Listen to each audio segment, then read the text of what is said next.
Bonsoir, mesdames et messieurs. Bienvenue à la séance ordinaire du Conseil de la Ville de Victoriaville pour le mois de septembre. Évidemment, on est un petit peu décalé puisqu'il y a eu la fête du travail. Ça me fait vraiment plaisir d'être avec vous ce soir en compagnie des membres du Conseil. On a le quorum, Maître Arcan, donc voilà une chose de réglée. Tout d'abord, en fait, sans plus tarder, on va commencer avec les permis de construction. Ça a été un bon mois, le mois d'août 2020. On a eu 106 demandes de permis, même nombre qu'en août 2019. Pour les logements créés, pas mal plus cette année, avec 43 comparativement à 13.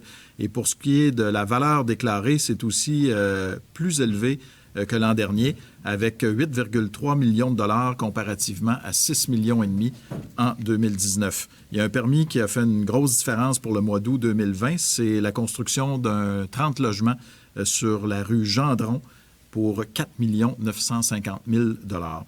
Le résumé pour les 8 premiers mois de l'année, alors le nombre de permis, c'est 982 cette année comparativement à un peu plus de 1000 l'an dernier, en fait 1004. Le nombre de logements créés est plus élevé cependant, 152 versus 124. Et on a presque rattrapé notre retard de l'an dernier. Là. À un moment donné, je pense qu'on était 4-5 millions en deçà des chiffres de l'an dernier pour les permis de construction. Mais pour les 6 premiers mois, janvier, pas 6 premiers mois, oui, c'est 6 mois ça, janvier à août 2020, on est rendu à 55,6 millions de dollars comparativement à 57,9 millions de dollars l'an dernier. Donc, comme je le disais, on est en train de faire du rattrapage puisque les permis de construction sont allés en augmentant au cours des derniers mois. Il y a eu plusieurs événements au cours des dernières semaines, bien sûr, notamment la rentrée scolaire. Alors, selon les informations dont on dispose, bien sûr, avec nos différents partenaires, on regarde ce qui se passe dans les médias également. Tout s'est déroulé de façon exemplaire ici dans notre région. Et cependant, quelques petits messages avec les restrictions liées au transport scolaire. Il y a quand même plusieurs parents qui vont reconduire leurs enfants en véhicule automobile. Ça se faisait déjà, là, mais il y en a peut-être un petit peu plus qui le font maintenant, et ce qui augmente le nombre de véhicules en circulation autour des écoles. Alors, avec les brigadiers scolaires en service, les brigadières, on vous demande de redoubler de prudence, de faire preuve de patience au volant, soit quand vous allez reconduire les enfants, quand ils sont débarqués de votre automobile aussi, c'est pas le temps de partir en trombe, mais aussi les gens qui circulent dans ces secteurs-là, qui n'ont pas rapport, là, puis qui ne vont pas porter des enfants ou les chercher, mais faites attention à ça, soyez vigilants, la rentrée scolaire est bel et bien commencée. Et aussi, ce qu'on vous demande, il arrive des fois, les gens peuvent avoir une contradiction, là. Il peut y avoir un feu vert, mais il peut y avoir une brigadière qui est avec l'arrêt, qui vous demande d'arrêter, bien là, c'est pas le feu vert qui prime, c'est la brigadière avec sa petite pancarte. Donc, on vous demande de faire attention lorsqu'il y a des signaleurs, des brigadiers, brigadières, de bien respecter les consignes. Le camion laveur de bac va reprendre pour une deuxième tournée de lavage à compter du 14 septembre. Alors, vous connaissez sans doute maintenant la consigne, mais il y a toujours des nouveaux et des nouveaux citoyens, nouvelles citoyennes qui peuvent se joindre à nous. Donc, la consigne, c'est que vous laissez le bac lors de cette semaine-là sur le bord de la rue. Chaque jour qui suit la collecte, finalement, jusqu'à temps qu'il soit lavé. Alors, à un moment donné, le bac, laveur de bac va passer chez vous et va laver votre bac. C'est donc le 14 septembre et les jours qui suivent. Maintenant, avec les activités qui reprennent, je vous annonce que dès aujourd'hui, il est possible de s'inscrire au cours de natation pour la prochaine session à la piscine Édouard Dubois. Il y a toujours des mesures spéciales qui sont prévues en lien avec la pandémie, mais ça va se faire. Les jeunes et les moins jeunes vont pouvoir aller suivre leur cours de natation. L'inscription est possible en ligne ou en personne jusqu'au 18 septembre. Les cours débutent dans la semaine du 21 septembre. Vous pouvez trouver les détails sur le site de la Ville de Victoriaville ou carrément en contactant le service aux citoyens, ici même à l'Hôtel de Ville. Autre signe que l'automne est à nos portes, il y a les inscriptions qui débutent aussi aujourd'hui pour la programmation du Centre communautaire d'Arthabasca. L'inscription se déroule en ligne ou directement au Centre communautaire jusqu'au 16 septembre. Je vous invite aussi à porter attention à l'inscription pour Accès Loisirs, un programme qui est de nouveau disponible pour la session de loisirs. Le programme Accès Loisirs soutient les citoyennes et citoyens de tous âges qui vivent des situations de faible revenu que ce soit temporaire ou à plus long terme, en leur permettant de s'inscrire gratuitement à des cours de sport et de loisirs offerts par la Ville et offerts par nos partenaires. Plus spécifiquement, ils jumellent des personnes à faible revenu à des places réservées ou laissées vacantes pour des activités de loisirs. Les places sont attribuées dans une formule de premier arrivé, premier servi lors de la journée d'inscription. Il n'y aura pas de journée d'inscription, par contre, cette année à la place Rita Saint-Pierre, mais une inscription en ligne du 8 au 15 septembre. Pour s'inscrire, il suffit de consulter la page Accès loisirs pour obtenir les détails concernant l'inscription et les conditions d'admissibilité. Vous pouvez toujours appeler aussi au service aux citoyens si pour quelque raison que ce soit, vous avez des difficultés à vous inscrire. On vous invite à appeler ici même à l'Hôtel de Ville. Les événements à signaler, dès ce soir, il y a du baseball en ce moment. Pas en ce moment, excusez-moi, ça commence à 20h. Alors, c'est après la séance du Conseil. On encourage le Cactus dans les séries de la Ligue de baseball majeure du Québec, dont le premier match d'une série de 3 de 5 qui les oppose aux Blue Sox de Thetford Mines, donc au stade Rémy-Deshaies à compter de 20h ce soir. Si on reste dans le sport, les Tigres ont commencé leur camp d'entraînement également. Malheureusement, vous le savez, les règles font en sorte qu'il n'y a pas de spectateurs, mais ça ne nous empêchera pas d'encourager nos Tigres, qui ont d'ailleurs joué des matchs hors concours. Ça va très bien et c'est diffusé sur la page Facebook de l'équipe. Alors, vous suivez ça. Puis l'autre fois, ils ont joué à Shawinigan et c'est sur la page Facebook des Cataractes que le match pouvait être suivi. Donc, on va être capable de suivre nos Tigres au cours de la saison qui vient. 19 et 26 septembre, il y aura rencontre avec les artistes du projet Chant libre et création d'une œuvre collective d'art nature au Parc du Boisé des Frères du Sacré-Cœur. 21 et 23 septembre, c'est en remplacement de la journée de collecte de résidus domestiques dangereux qui devait avoir lieu en juin. Il y aura une collecte les 21 et 23 septembre entre 9h et 21h chez Laurentide Ressources. C'est sur la rue de la Boulstrode. La population va recevoir un feuillet explicatif qui va énumérer les produits acceptés. Alors, ce que vous avez accumulé ou conservé en juin, parce qu'habituellement, on avait toujours cette journée-là de collecte, ou ces journées-là de collecte, ça va être repris au mois de septembre 21 et 23. Il y aura des journées de la culture cette année. Une programmation spéciale sera présentée. Ce sera du 25 septembre au 25 octobre. On vous invite aussi à regarder sur le site de la Ville et par le biais des médias locaux pour connaître ces activités-là, parce qu'il y a Victoriaville, bien sûr, mais il y a également dans la région d'autres activités qui pourraient vous intéresser. Alors voilà pour ce petit boniment, quelques informations que j'avais à vous livrer. Comme je disais tout à l'heure, côté présence, nous avons le quorum. On va passer à l'adoption de l'ordre du jour. Est-ce que Maître Arcan, on n'en a pas parlé, mais est-ce qu'il y aurait des modifications à l'ordre du jour? Non. Donc, au point 2.1, est-ce que j'ai un collègue ou une collègue qui me propose l'ordre du jour? Mme Lambert, appuyée par M. Provencher. 3.1. Approbation des procès-verbaux des séances tenues les 17 et 31 août 2020 et d'un procès-verbal de correction. Si ça convient, oui, M. Paulin et M. Poisson, merci. 5.2.1. Recommandation du Comité des transports visant à autoriser le stationnement sur une partie de la rue Albert. Oui, un stationnement autorisé sur la rue Albert, côté Père, sur une distance d'environ 60 mètres à partir de la rue Saint-Joseph, et ce, en direction de la rue Notre-Dame-Ouest. Proposé par M. Paulin, appuyé par M. Gauthier. 6.1. Adoption de la politique et procédures relatives au télétravail. Il s'agit d'approuver le rapport de M. Jean Mercier, directeur des ressources humaines, et de procéder à l'adoption de la mise en application de la politique et procédures relatives au télétravail de la ville de Victoriaville. Alors, la politique étant jointe à la résolution pour en faire partie intégrante. J'ai Mme Lambert et M. Fréchette qui appuient. 6.2. Renouvellement du contrat de service dans le cadre du programme d'aide aux employés qu'on appelle le PAE.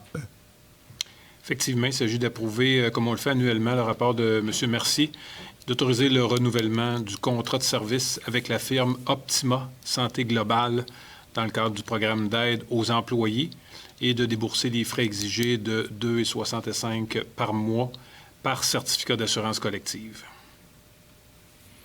Proposé par M. Gauthier, appuyé par M. Morin.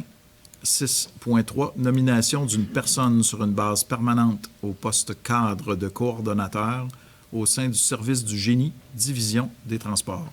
Alors, suite à une période de probation jugée satisfaisante par son supérieur, il y aurait lieu de procéder à la nomination sur une base permanente de M. Pierre-Olivier Morissette au poste de coordonnateur au sein du service du génie, et ce, à compter du 16 septembre prochain.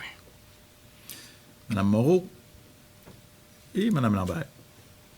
6.4, nomination d'une personne sur une base permanente au poste cadre de capitaine aux opérations au sein du service de la sécurité publique.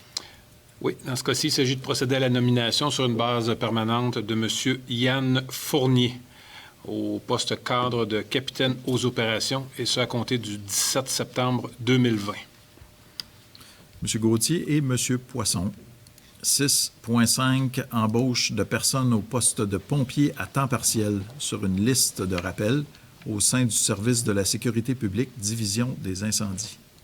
Alors, dans ce cas-ci, il s'agit d'un rapport de M. Francis Anger, conseiller en santé et avantages sociaux, et de procéder à l'embauche de M. Anthony Poisson et Sébastien Lévesque au poste de pompier à temps partiel sur une liste de rappel selon certaines conditions. Parfait. Proposé par Mme Moreau, appuyé par M. Fréchette. 6.6, suspension d'un employé municipal. M. Paulin et M. Poisson.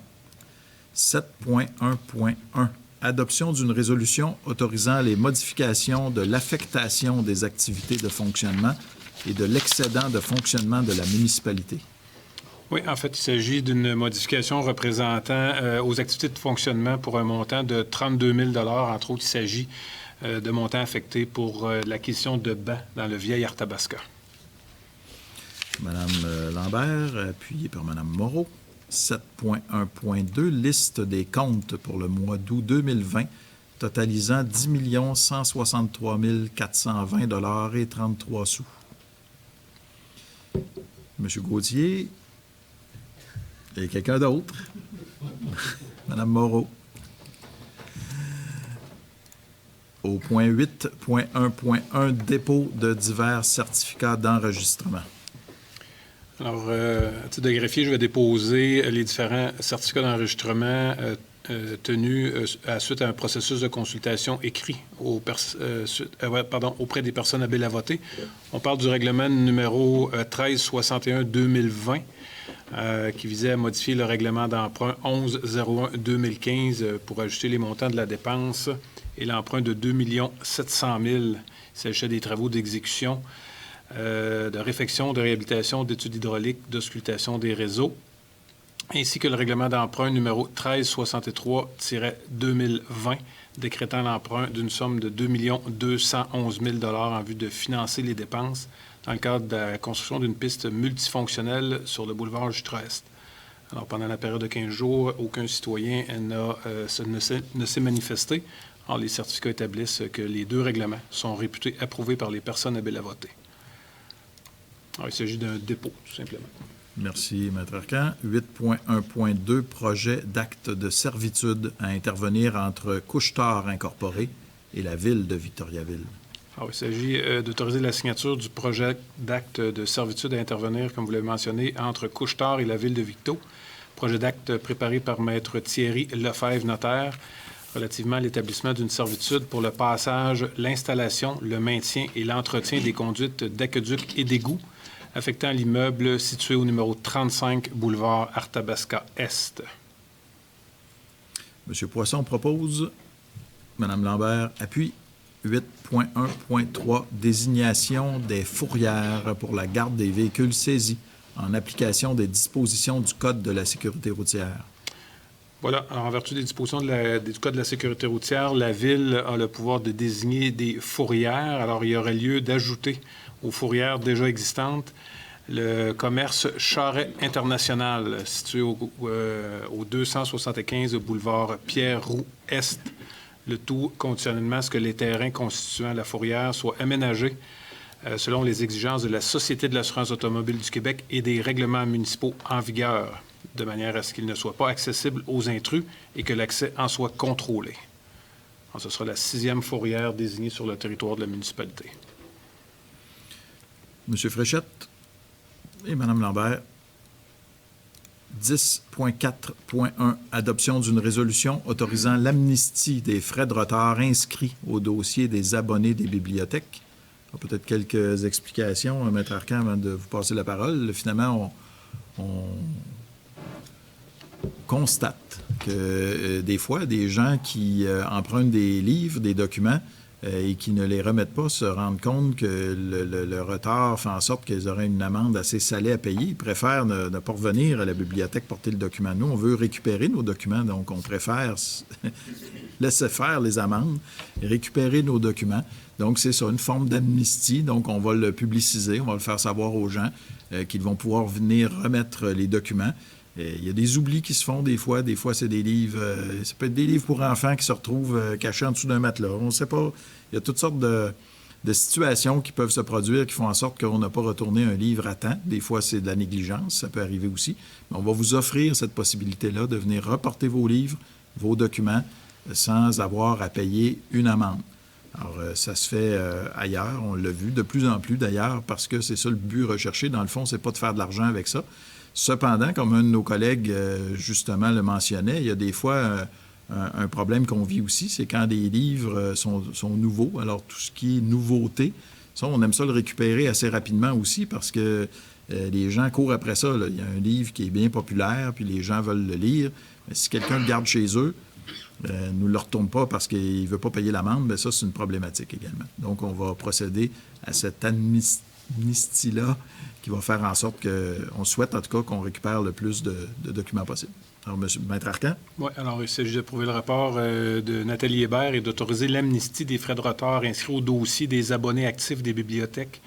Et ce, au 13 mars 2020, étant donné qu'on a suspendu tous les frais de retard en même temps que la suspension des intérêts, monsieur le maire, dans le contexte de la COVID. Alors, les frais au 13 mars 2020 de retard s'élevaient à 4 800 $. Alors, il s'agirait de procéder à l'amnistie de ces frais et à la radiation. Parfait. M. Paulin et M. Gauthier. 12.1.1 offre de services reçus afin de retenir les services professionnels d'une firme d'ingénieurs conseil en vue de l'exécution des travaux d'aqueduc, d'égouts et de voirie sur la rue Madeleine. Alors, nous avons reçu 3 propositions. Alors, Aviso Expert Conseil Incorporé, un pointage final de 6.51. Pluritech Limité, un pointage de 7.48. Et les services EXP Incorporés, un pointage final de 7.71. Alors, le comité de sélection recommande, conformément aux dispositions de la loi sur les cités et villes, d'accorder le contrat à la firme ayant obtenu le pointage le plus élevé, soit les services EXP, au prix total pour le contrat de 161 754,81. Alors, toutefois, le contrat étant adjugé pour chacun des volets privés au cahier des charges, il y aurait lieu ce soir de simplement autoriser de retenir les services pour les volets 1 et 2, au total de 66 313 $. Mme Moreau propose et M. Côté appuie. 12.1.2 soumission reçue en vue de l'exécution des travaux d'aménagement du parc du Meunier. Alors, un seul soumissionnaire, il s'agissait des entreprises PNP de Québec au montant de 256 853 $. Alors, le montant de la soumission reçue dépassant les prévisions budgétaires, il est recommandé de rejeter la soumission de firme Aviso Expert Conseil. D'approuver le rapport de la firme Aviso Expert Conseil et de rejeter la soumission des entreprises PNP. J'ai besoin d'une soumission pour ça? Oui. Mme Lambert et Mme Moreau.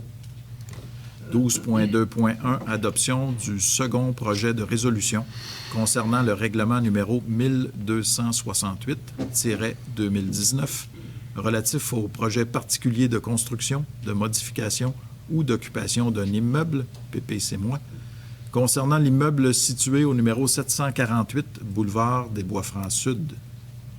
Oui, alors, projet qui vise à permettre la construction de la deuxième phase d'une habitation multifamiliale qui comprendra un total de 12 logements sur le terrain situé au numéro 748, boulevard des Bois-Francs-Sud.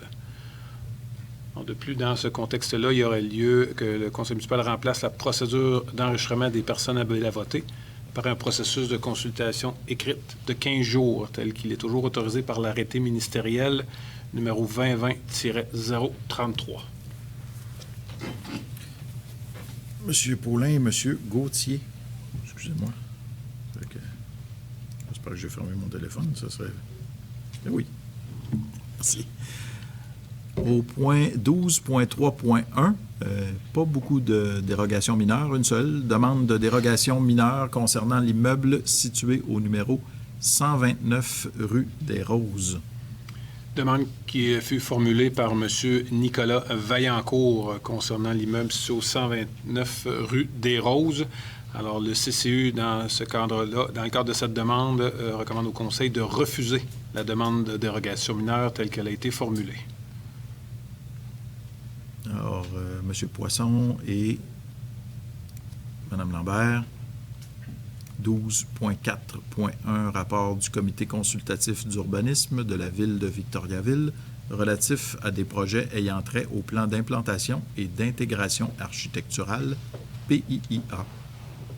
Oui, alors, il y a les projets pour l'immeuble du 26 rue Poitras, propriété de M. Danny Vaillancourt, ainsi que de la compagnie 9223-2057 Québec Inc. pour un projet situé au 9 rue Châtel.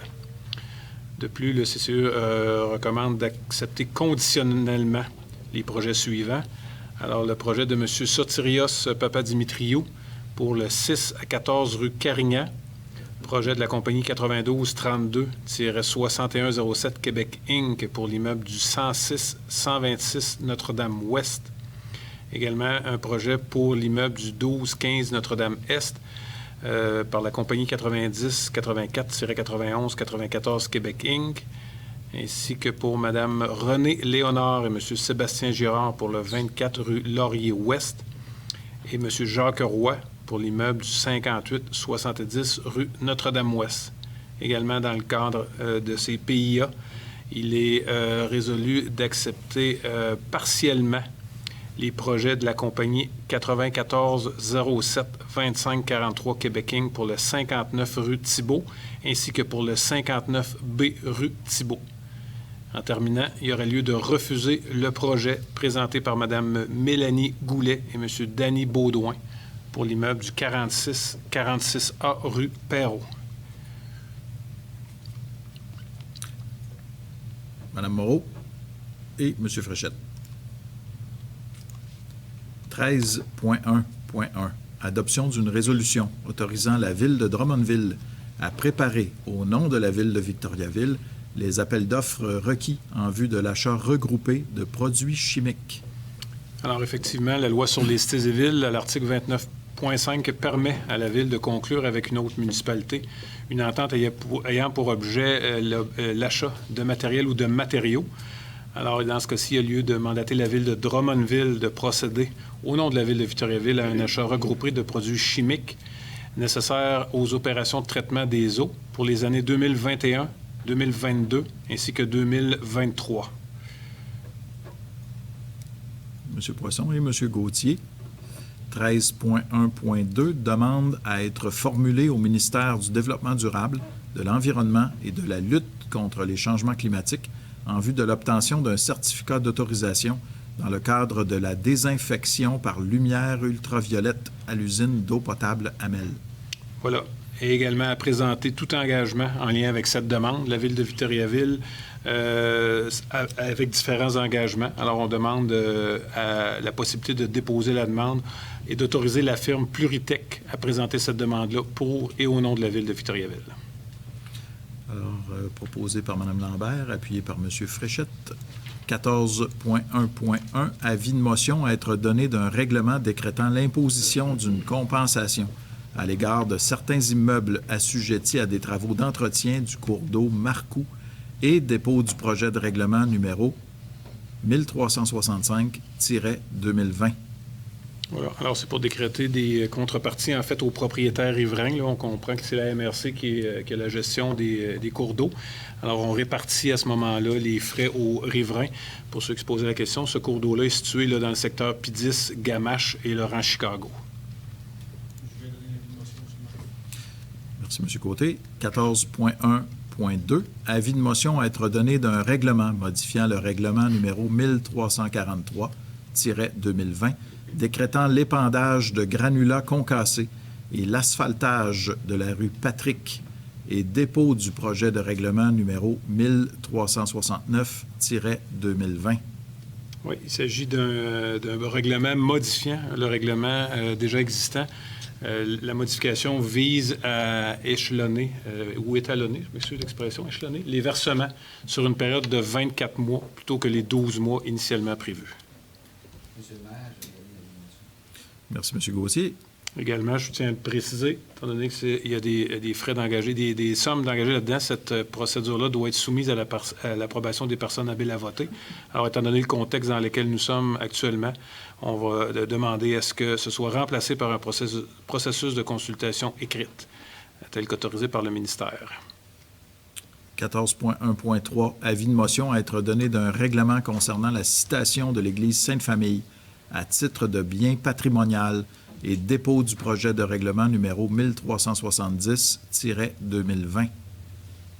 Alors, entendu que le conseil municipal est d'avis que l'Église Sainte-Famille ainsi que le presbytère attaché est un bien culturel immobilier d'une grande valeur et qu'il présente un intérêt d'ordre patrimonial par son architecture, alors la désignation aurait lieu de reconnaître officiellement la valeur patrimoniale du bâtiment et ses composantes architecturales en vue de sa protection et de sa mise en valeur. Alors, il s'agit de donner l'avis de motion. donner l'avis de motion, M. le maire. Merci, M. Morin. 14.1.4. Adoption du règlement numéro 1362-2020, décrétant l'emprunt des sommes nécessaires en vue de financer diverses dépenses relatives à l'exécution de la phase 2 des travaux de prolongement des réseaux dans l'écoparc industriel Daniel Gaudreau. Alors, ça fait suite à l'avis de motion qui a été donné lors de la dernière séance régulière du mois d'août.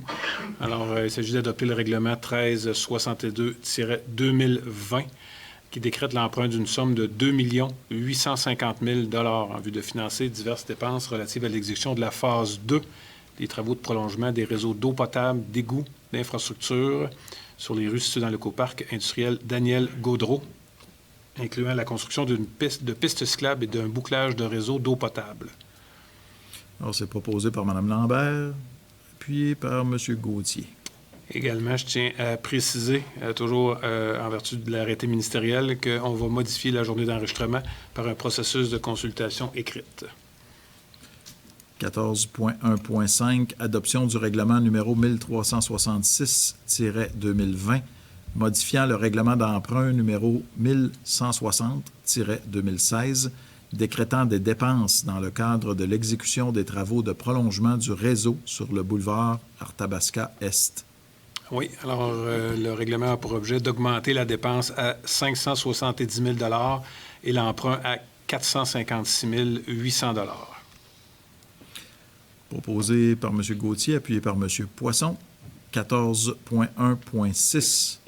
Adoption du règlement numéro 1364-2020, décrétant la citation en monument historique de l'immeuble situé au numéro 99 rue Notre-Dame-Ouest, connu comme étant l'église Sainte-Victoire.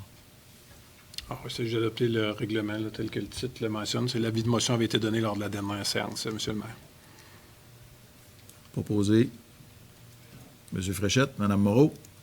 14.1.7. Adoption du règlement numéro 1367-2020, modifiant le règlement numéro 1111-2015, décrétant la tarification des biens, des services et des activités de la Ville de Victoriaville. Ensuite, à l'avis de motion qui a été donné lors de la dernière séance, il y aurait lieu d'adopter le règlement 1367-2020 qui vise à remplacer l'annexe 7 qui prévoit les tarifs exigibles au niveau du service des travaux publics. M. Poisson et M. Gauthier. 14.1.8, adoption du règlement numéro 1368-2020, modifiant le règlement numéro 1314-2019 relatif à la circulation, au stationnement, à la sécurité et à l'usage des voies publiques et des véhicules routiers et le règlement numéro 1224-2018 établissant les dispositions réglementaires à être appliquées par la Sûreté du Québec. Alors, tout simplement, ces modifications ont lieu. L'objectif, c'est de définir la définition aide à la mobilité motorisée. Ça fait suite aux dispositions qui sont entrées en vigueur par le gouvernement provincial dernièrement. Alors, on vient ajuster notre réglementation aux nouvelles dispositions provinciales.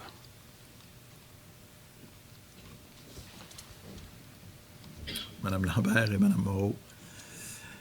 14.2.1, adoption du calendrier des séances ordinaires du Conseil municipal pour l'année 2021.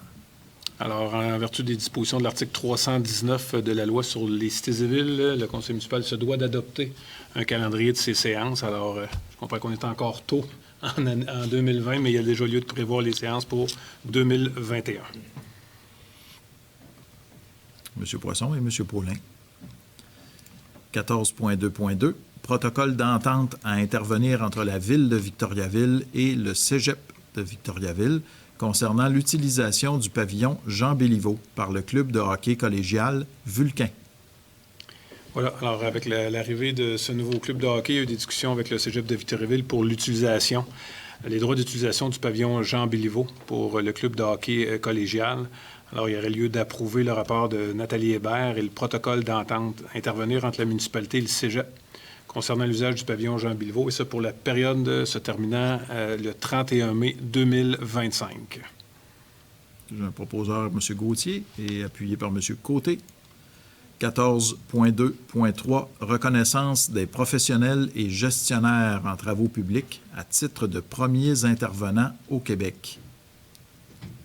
Alors, il s'agit d'un rapport de M. Michel Lachapelle, le directeur du service des travaux publics de la municipalité, qui fait suivre une demande de son association professionnelle relativement à la reconnaissance des professionnels et gestionnaires des travaux publics à titre de premier intervenant au Québec. Alors, le service des travaux publics de la Ville de Victoriaville soit reconnu en tant que premier intervenant et que le conseil municipal appuie les démarches de reconnaissance du secteur des travaux publics au Québec effectuées par l'Association des travaux publics d'Amérique auprès des instances gouvernementales. Alors, il faut bien comprendre là, comprendre pour la compréhension. Pour la compréhension des gens à la maison, c'est pas la même chose que premier répondant. Alors, vous savez, les pompiers, les paramédics, les ambulanciers sont des premiers répondants. Dans le cas des premiers intervenants, c'est souvent que les gens des travaux publics veulent cette reconnaissance qui, actuellement, pour une ville, là, ça ne change rien. C'est de reconnaître le fait que ces gens-là sont pratiquement tout le temps appelés sur des lieux de sinistres, d'accidents, quoi que ce soit, vont venir intervenir rapidement. Ils vont venir faire des travaux, bloquer des rues. Il y a toutes sortes d'interventions qui sont demandées du côté des travaux publics lorsqu'il y a des situations qui se produisent. Alors, on peut très bien les reconnaître comme de premiers intervenants, finalement. Donc, leur association est en train de demander aux municipalités du Québec de les reconnaître, finalement, d'agir en ce sens-là. Donc, ça nous fait plaisir de reconnaître nos gens des travaux publics qui, effectivement, vous le remarquerez, lorsqu'il y a des incidents, ils vont être là, souvent les premiers à arriver à s'assurer là, que tout soit sécuritaire pour la population et pour les gens qui interviennent aussi avec eux sur ces lieux. Donc, est-ce que j'ai quelqu'un pour proposer, M. Fréchette? Ça vous a convaincu, ce que j'ai dit, finalement, c'est ça que je comprends. Et quelqu'un d'autre, là, ça m'en prend un autre. M. Côté. Merci. 14.2.4, tenue d'une journée technique de l'Association des professionnels à l'outillage municipal. Alors, il s'agit d'approuver le rapport de M. Michel Lachapelle et d'autoriser la tenue d'une journée technique de l'Association des professionnels de l'outillage municipal à Victoriaville, de permettre l'utilisation du pavillon Agrisport et le stationnement, ainsi que certaines salles du Colisée des Jardins, et ce pour les journées du 15 et 16 septembre 2021. Parfait. Mme Lambert et M. Fréchette. 14.2.5, adoption d'une résolution relative au programme Accès Logis, dont je parlais tout à l'heure. En séance de travail. Ah, c'est en séance de travail que j'ai parlé de ça? Non, j'en ai parlé tantôt. Ah non, c'est pas pareil. Excusez-moi. Hey, là, c'est ça qui arrive, hein? C'est ça. C'est vrai. Allez-y. Non, allez-y. Alors, une demande, et là, vous m'aiderez, M. Paulin, M. le maire, là, c'est une demande afin de demander au gouvernement du Québec de financer 10 000 nouveaux logements sociaux et communautaires et d'inclure le logement social et communautaire au cœur de son plan de relance économique. Il s'agit d'une demande d'appui formulée par... Merci, M. Paulin. L'Association des groupes techniques du Québec. Voilà. Alors, c'est une résolution d'appui, en fait. M. Côté? M. Paulin? Est-ce qu'au point 16.1, il y a des membres du conseil municipal qui auraient à partager avec nous certains événements, certaines... peu importe, là, ça vous appartient? Non, je n'ai pas personne qui avait manifesté l'intention. Du côté de la période de questions, les gens nous suivent maintenant, sont assez habitués, là, nous suivent par non seulement la télévision communautaire, mais aussi par le lien Facebook de la ville de Victoriaville. Et c'est maintenant très facile là, de trouver le formulaire pour pouvoir poser vos questions. Tant qu'on n'a pas encore l'espace pour accueillir la population, on procède de cette façon. Et c'est Maxime qui, ce soir, va faire... il va vous remplacer, mesdames et messieurs. Alors, il va nous poser des questions. Super. Donc, on a 4 questions, Monsieur le maire, ce soir. La première provenant de Monsieur Michel Leclerc. Je vous lis textuellement la question. Je demeure sur le boulevard Bois-Franc-Sud depuis 2005. Le boulevard a été repavé à au moins 2 reprises depuis 15 ans, mais pas la portion en arc à la hauteur du parc Plourde. Cette portion est en mauvais état. Ma question est la suivante. Quand la portion du boulevard entre la rue Méthode et le IGA Bellevue sera-t-elle réasphaltée? Je n'ai pas une date à vous donner, M. Leclerc. En fait, c'est une question qui nous revient souvent. Les gens dans leur rue, il y a certains secteurs où on nous demande... On a toujours un plan de pavage qui est fait. Là, j'ai pas ça en tête en ce moment. Cependant, ce que je peux vous dire, ce que je dis à tout le monde, c'est qu'on les fait toutes les rues, c'est juste qu'on ne peut pas toutes les faire en même temps. Donc, ça va venir, ça, soyez sans crainte. Mais pour répondre plus sérieusement, il y a une évaluation qui est faite qu'on appelle une auscultation. Donc, souvent, dans une portion comme vous la décrivez, là, sur le boulevard Bois-Franc, notamment, c'est le cas des grandes artères, bien, c'est le cas de toutes les rues, mais il y a des travaux aussi en surface, mais il y a des travaux en sous-sol. Et c'est ça qu'on évalue. Et souvent, ce qu'on va faire, c'est que quand c'est encore bon, les tuyaux, les aqueducs, bien, on va essayer de garder un petit peu plus longtemps l'asphalte. Mais quand on voit que c'est vraiment le temps d'asphalter, de toute façon, on peut prévoir une couche, un pavage palliatif qu'on appelle. Alors, c'est possible qu'on fasse ça dans cette rue-là, mais je vais quand même demander à nos services de service aux citoyens de vous contacter pour vous en parler un peu plus peut-être de cette portion-là que vous nous décrivez. Mais c'est sûr qu'il va y avoir éventuellement des travaux, bien entendu. Est-ce qu'il y a des travaux à faire en sous-sol plus importants? C'est ça qu'on pourra vous dire également, ce qui fait que des fois, ça retarde un petit peu. Mais ça va se faire, comme je disais. Oui, Mme Moreau, vous voulez ajouter quelque chose? Vous? Votre rue est asphaltée, non? C'est parce que je suis contente là, que la question se pose ce soir, parce que je vais communiquer avec M. Leclerc, c'est quelqu'un de mon quartier. Parfait. Et puis, il y aura des bonnes nouvelles à lui annoncer. Donc, du palliatif. Il va y avoir une intervention qui va sûrement satisfaire les gens de cette rue-là. Merci, Mme Moreau. C'est parfait. Maxime, autre question? Oui, donc on poursuit avec la deuxième question, cette fois-ci de M. Pierre Aubin. Est-il prévu d'augmenter la présence policière dans les secteurs où la limite de vitesse a été diminuée à 40 km/h? Je demeure sur la rue de Versailles et les excès de vitesse sont problématiques ici. Je vois que les membres du conseil opinent du bonnet, ils sont d'accord avec vous, monsieur. En fait, c'est sûr, puis que ce soit les zones où on a réduit la vitesse à 40 km/h ou les autres, c'est un problème, je le dis souvent. avant, dans mon autre vie, on me parlait souvent de toutes sortes de dossiers là, quand j'étais député. Mais comme maire, là, c'est pas mal le dossier dont on me parle le plus régulièrement. C'est la vitesse excessive dans les rues. Et oui, on le fait, bien sûr. On est en contact avec la Sûreté du Québec. On demande régulièrement. Je sais que votre conseiller municipal a fait des interventions précisément sur cette rue-là. Il faut non seulement mettre une pancarte de 40 km/h, mais il faut aussi s'assurer qu'il y a des mesures qui soient prises. On a des critiques des fois parce qu'on installe des saillies de trottoir. Ce qu'on veut faire quand on fait ça, on fait quelques aménagements, si on veut. Ça peut être un dos d'âne, ça peut être d'autres choses, pour faire ralentir la vitesse. Alors, on ne peut pas juste dire aux automobilistes « allez donc moins vite un peu ». Donc, ça fait partie aussi de l'intervention des forces policières de ce plan de match-là. Les policiers ne peuvent pas être partout en même temps, tout le temps, mais on prend en note, évidemment, de votre question. On a même des données sur les rues où il y a le plus de vitesse. Et votre rue, bien, c'est pas la pire, là, mais on sait très bien, je peux même vous témoigner que dans ma propre rue, où il n'y a pas vraiment d'arrêt, ça circule assez rapidement aussi. Alors, on est tous un petit peu confrontés à ce problème-là. Mais la collaboration entre la Ville et la Sûreté du Québec est très importante. On leur demande régulièrement de faire des interventions. M. Fréchette? Oui, je peux pas. Bien sûr, si je m'en doutais. Ben oui. Vous savez que je suis sensible à la vitesse dans les quartiers. J'en parle souvent.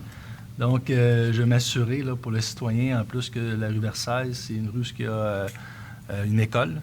Donc, puis il y a eu des aménagements de fait là, pour ralentir la vitesse. Donc, dès ce soir, je vais communiquer avec le policier qui est attitré avec nous, les élus, pour lui faire mention de la problématique là, qui persiste. Donc, on va s'assurer qu'il y a une action policière qui puisse se faire. Merci, M. Fréchette. Maxime, à nouveau à toi, mais ça, je sais que c'est pas toi qui pose la question. Super. Donc, cette fois, la question de M. Charles Roux. Est-ce que la plantation d'arbustes sur la rue Charlebois, le long de la 116, serait possible au grand bonheur de ses habitants? Le tout dans le but d'atténuer le bruit excessif de la circulation, réduire les grands vents ressentis, tout en rendant le secteur un peu plus tranquille. Eh bien, merci de votre question. Puis c'est une excellente suggestion, finalement. Et l'avantage qu'on reçoive les questions aussi, des fois, je peux faire quelques vérifications. Et du côté de nos services, on me dit que c'est possible de le faire, qu'on envisage de le faire dès 2021, justement pour les raisons que vous évoquez. La seule chose qu'il va falloir vérifier, c'est quel type d'arbre on pourrait y mettre, parce qu'il y a des fils électriques. Donc, il ne faut pas arriver avec des arbres, qu'on va installer là, puis qu'à un moment donné, il va falloir les enlever parce qu'il y a un problème avec les fils électriques. Mais à part ça, ce sera possible de faire ça, oui, effectivement.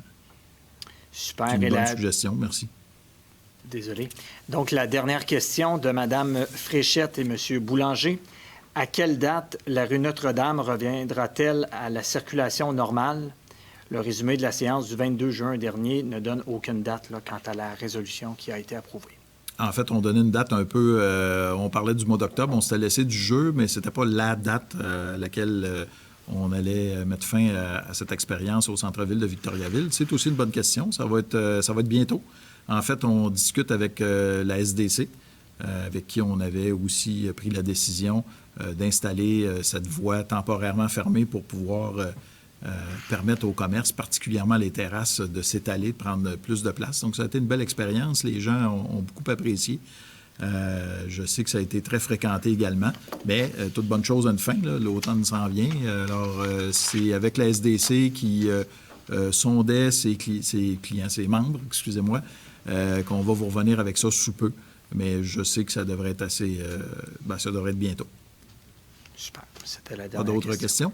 C'est complet. Merci beaucoup. Alors, nous allons maintenant procéder à la levée de la séance. Il me reste à vous remercier, mesdames et messieurs, d'avoir été présents ce soir. On va se retrouver assez bientôt également, puisqu'on a eu un petit décalage là, avec la fête du travail, mais on se retrouvera pour le mois d'octobre déjà, qui s'en vient, pour une autre séance du Conseil de ville. Merci d'avoir été là, que ce soit par le biais de la télévision communautaire ou par notre lien Facebook. Merci, chers collègues, de votre collaboration habituelle, vos interventions. Merci beaucoup.